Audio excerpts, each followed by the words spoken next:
Assalamualaikum warahmatullahi wabarakatuh. Perkenalkan, nama saya Muhammad Ramdhani dengan NPM 24610107. Pada kesempatan kali ini saya akan mempresentasikan hasil dari tugas yang telah diberikan kepada saya yang berjudul tentang analisis keuangan PT Mayora Indah Tbk.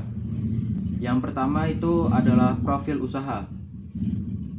PT Mayora Indah Tbk adalah perusahaan yang bergerak di bidang pengolahan makanan dan minuman yang didirikan pada tanggal 17 Februari tahun 1977. Ini adalah salah satu perusahaan terbesar di Indonesia dengan produk utamanya yang kita sangat familiar, yaitu adalah biskuit Roma, sari gandum, energen, ada lagi beng-beng, dan masih banyak lagi. Ya, itu adalah produk yang kita kenal sebagai salah satu produk atau sebagai produk yang sangat familiar di Indonesia. Kemudian kenapa memilih perusahaan PT Mayora Indah Tbk ini? Karena produknya itu sangat familiar di masyarakat Indonesia. Kemudian saya menggunakan laporan keuangan tahunan PT Mayora Indah Tbk dan entitas anak periode 2024-2025. Kemudian selanjutnya, perbandingan kinerja. Pendapatan di tahun 2025 sebesar 38,68 triliun dan di tahun 2024 sebesar 36,07 triliun. Beban pokok penjualan di tahun 2025 sebesar 30,19 triliun dan di tahun 2024 sebesar 27,77 triliun. Laba kotor di tahun 2025 sebesar 8,49 triliun dan di tahun 2024 sebesar 8,30 triliun. Laba bersihnya di tahun 2025 sebesar 2,91 triliun dan laba bersih di tahun 2024 sekitar 3,07 triliun. Persentase beban pokok penjualan di tahun 2024 yaitu 27,77 triliun dikurang 36,7 triliun dikali 100% sama dengan 76,99%. Ini adalah persentase penjualan di tahun 2024. Kemudian persentase penjualan di tahun 2025 yaitu 30,18 triliun dibagi 38,67 triliun dikali 100% sama dengan 78,6%.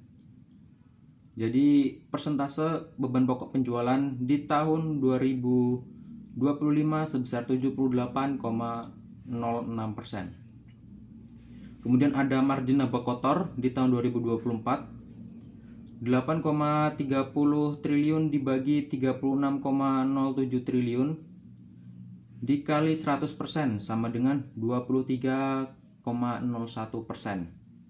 Kemudian di tahun 2025 8,492 triliun dibagi 38,67 triliun dikali 100% sama dengan 21,95%. Nah, ini adalah margin laba kotor dari tahun 2024 sampai 2025 di PT Mayora Indah Tbk. Kemudian penjelasan efisiensi. Pada tahun 2025 penjualan Mayora meningkat sebesar 7,23%, tetapi beban pokok penjualan meningkat lebih tinggi, yaitu 8,71%. Hal ini menunjukkan bahwa biaya yang dikeluarkan untuk menghasilkan produk meningkat lebih cepat daripada pendapatan yang diperoleh. Dampaknya, margin laba kotor turun dari 23,01% menjadi 21,95%. Kemudian penyebab perubahannya, ada dua faktor yang menyebabkan perubahan efisiensi PT Mayora Indah Tbk pada 2024 sampai 2025 adalah peningkatan biaya bahan baku dan pembungkus serta peningkatan biaya tenaga kerja dan biaya produksi tidak langsung. Kedua faktor tersebut meningkatkan beban pokok penjualan sehingga pertumbuhan lebih tinggi daripada pertumbuhan penjualan. Akibatnya margin laba kotor turun dari 23,01% pada 2024 menjadi 21,95% pada 2025. Sumbernya ada di PT Mayora Indah Tbk, laporan keuangan konsolidasian 2025 dan 2024. Kemudian dampak terhadap perusahaan yang pertama itu penurunan margin laba kotor. BPP meningkat dari sekitar 76,99% menjadi 78,06% terhadap penjualan. Akibatnya margin laba kotor turun dari 23,01% menjadi 21,95%. Artinya, keuntungan yang diperoleh dari setiap 100 penjualan lebih kecil. Kemudian, adapun yang kedua dampak terhadap perusahaan yaitu tekanan terhadap laba bersih. Penurunan margin laba kotor dapat mengurangi ruang perusahaan untuk menutup beban operasional dan beban lainnya. Hal ini terlihat dari laba bersih yang turun dari 3,07 triliun pada 2024 menjadi 2,91 triliun pada 2025 atau sekitar 5,14%.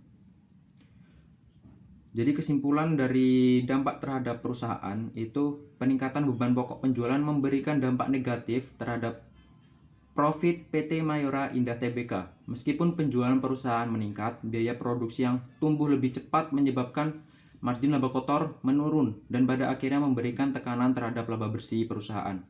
Oleh karena itu, pengendalian biaya produksi menjadi penting agar pertumbuhan penjualan dapat menghasilkan laba yang lebih optimal. Kemudian kesimpulan dan rekomendasi berdasarkan analisis laporan keuangan PT Mayora Indah Tbk periode 2024 sampai 2025, kondisi perusahaan secara umum masih tergolong cukup sehat, terutama dari sisi penjualan, likuiditas, dan struktur permodalan. Penjualan meningkat dari sekitar 36,7 triliun menjadi 38,68 triliun atau sebesar 7,23%. Namun pertumbuhan penjualan tersebut belum mampu meningkatkan laba secara optimal.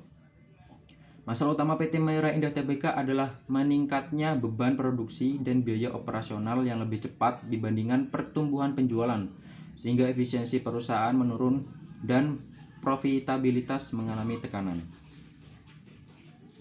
Ada dua rekomendasi dari saya, yaitu meningkatkan efisiensi dan pengendalian biaya produksi yang pertama, kemudian yang kedua adalah meningkatkan penjualan produk dengan margin yang lebih tinggi. Mungkin hanya itu yang dapat saya sampaikan, kurang dan lebihnya saya mohon maaf. Saya akhiri. Assalamualaikum warahmatullahi wabarakatuh.